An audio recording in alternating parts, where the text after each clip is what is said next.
বিসমিল্লাহির রহমানির রহিম। দর্শক আসসালামু আলাইকুম। আমি আপনাদের দেখাবো যে মিশুক কন্ট্রোলারের সাইট নষ্ট হলে কিভাবে আপনারা পরিমাপ করে বার করবেন এবং কিভাবে বুঝবেন যে কোন সাইট চলে গেছে এবং কি অবস্থায় দেখলে বুঝবেন যে কি কি সমস্যা হয়েছে। আপনারা এই যে অ্যানালগ মেশিন দিয়ে আপনারা মাপ দিবেন।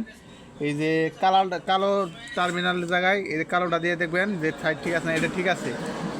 আমার এই সাইট এটাও ঠিক আছে, এই রেড ঠিক আছে, মানে হলুদ সবুজ নীল তিনটা টার্মিনাল ঠিক আছে আমাদের কালো সাইডে।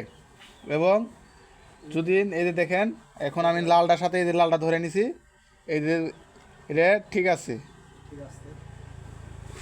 এদের এই সাইড ঠিক আছে, এই সাইড ঠিক নাই, কারণ আমার এককে দেখাইতেছে এই যে এখানে বুট পুরো গেছে, এই যে দেখুন। আর এখন কানিমাপ দিলে বুঝবেন যে চলে গেছে। এই যে দেখেন আমার একবারে সম্পূর্ণ ডাইরেক্ট দেখাইতেছে এবং অন্যটাতে দেখেন এককে দেখাবে 1K, এই যে দেখেন 1K দেখাইতেছে।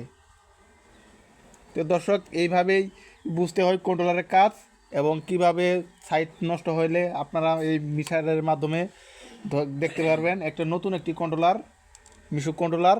আপনারা যদি আমার এই কাজগুলো ভালো লাগে তো অবশ্যই চ্যানেলটা সাবস্ক্রাইব করে দিবেন এবং অন্যকে দেখার সুযোগ করে দিবেন। আর আমার চ্যানেল সাবস্ক্রাইব করা থাকলে কন্ট্রোলারের কাজ আপনারা নিয়মিত পাবেন এবং সব সময় দেখতে পারবেন। আর আমার এই কন্ট্রোলারের কাজ দেখলে আপনাদের কিছু বেসিক ধারণা হবে, আপনারা নিজেরাই কন্ট্রোলারের কাজ করতে পারবেন।